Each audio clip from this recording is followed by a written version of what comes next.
That's what I meant to say. Yeast always has this negative connotation, with one example, or one exception. And in the Old Testament, especially in the first 5 books of the Bible, the Torah, yeast is a no-no, especially when it comes to Passover. One of the ways the Jewish people celebrated Passover was by de-yeasting the house. Clear it all out. I don't know how you de-yeast your house. Hopefully you wouldn't have spilt some behind the couch or something, because you'd never get it. They didn't have vacuums back then. But it says in Exodus 12:19, for 7 days no yeast is to be found in your house. And whoever eats anything with yeast in, they must be cut off from the community of Israel. I mean, that's kind of harsh. Whether he's alien or native born. I think it's fair to say that Israelites had fairly extreme views on bread. In Corinthians, jumping into the New Testament, Paul actually uses this analogy of yeast when he speaks to the Corinthian church. Your boasting is not good. Do you not know that a little yeast works through the whole batch of dough? In the Old Testament and the New, this image of yeast, this image of yeast is picked up, and that it's something that infiltrates. A little bit of yeast works its way through everything. It's only a tiny thing, but it takes over. And in most of the examples we see, yeast tends to function as a metaphor for something that's pervasive, something that's growing and something that's corrupting. It's like an evil influence that takes over. A bit like if you put a little drop of food colouring in water and just leave it there. It doesn't stay that little drop for long, does it? Give it time, it works its way through the whole thing. This is this analogy of yeast. Interesting to note, the one time it's in a positive thing, Jesus turns the whole idea of yeast on its head. And he says, well, this is what the kingdom of God is like too. Just a little drop, put it in, and it spreads its way through.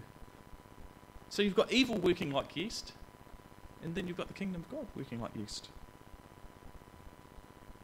But coming back to Herod and the Pharisees, what was Jesus on about? Because in many ways they were quite different. The Pharisees were very eager to please God. They're very religious people. They had their set of religious rules of what they ought to do and what they ought not to do. And then, not only that, they had a set of rules that helped them keep the rules. Just to be extra specially safe. They were regulation bound. They just were so intense about not slipping up that there was regulations just for... There's books and books of stuff. They still have them today. Herod Antipas, who was the king, on the other hand, he wasn't really too much concerned about the rules. In fact, he was actually a bit of a political animal. Jesus calls him a cunning fox. And Herod did what it took to survive. He was basically a Roman puppet. If the Romans wanted to do this, then he'd do that. Romans wanted them to kill people, not a problem. I'll do what it takes. Just from looking out for my own personal safety here. So Herod was all about self-preservation.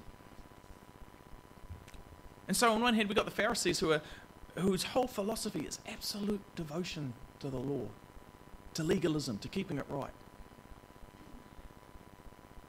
As long as we do these things, God will be happy with us, we'll be safe. Then on the other hand, we've got King Herod, whose whole philosophy is basically look after number one, keep yourself safe. And we've got these two completely different philosophies. And Jesus says that both of these philosophies are wrong. Both of these philosophies are corrupting and invasive ways of thinking. They'll infect everything we do. Whether we go down the legalistic path or whether we go down the self-preservation path, they'll start taking over and infecting all of our decisions. Both of these influences, interestingly enough, also keep us from focusing on God. We either focus on the book or we focus on ourselves. So I guess the question for us is, what exactly does this have to do with us? Well, this morning I want to have a look at a clip from a Johnny Cash movie, Walk the Line. Some of you recognise, or one of the main characters in this is a young lady called June Carter.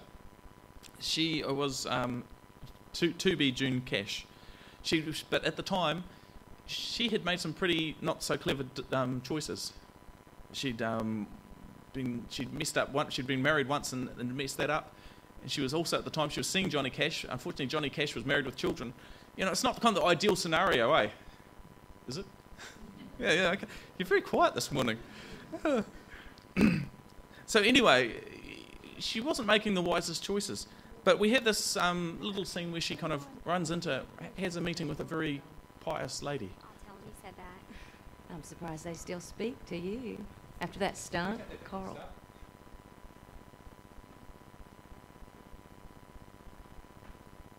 Hi. Hi.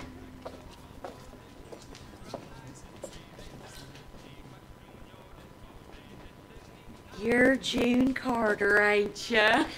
Oh my, Betsy Purvis. Hi, Betsy. So nice to meet Well, you. I came in to see the show tonight. Oh, wonderful. This is my husband, Lloyd. Hi, Lloyd. So nice to meet you. Y'all would know where the fishing tackle is, would you? Back them footballs on the corner. Oh, all right, great. Well, y'all enjoy the show, and if you have any requests, just holler 'em out. Morning. Okay.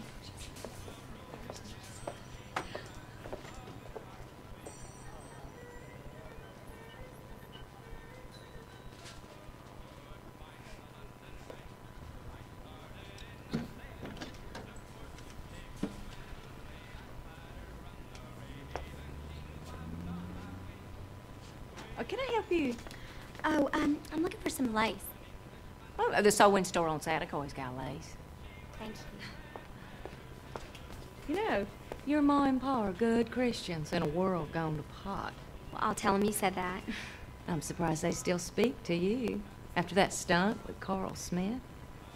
Divorce is an abomination. Marriage, it's for life. I'm sorry I let you down, ma'am. Hi. Hi. Yeah. Oh, lovely little encounter there, wasn't it? You know, and I think it was fair to say that June Carter didn't really make great choices, especially in the early part of her career. But at the same, so we've got this character, but we've also got this other character, who I affectionately call the old battle axe.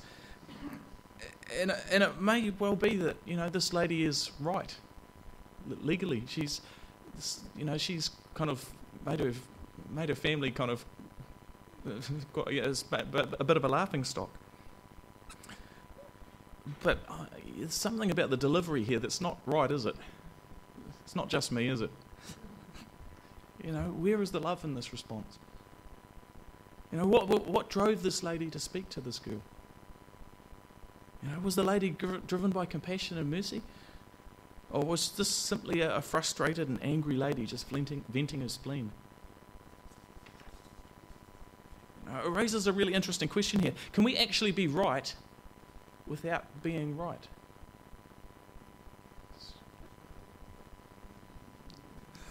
You know what I mean? Can we legally be correct, but altogether miss what God has for us?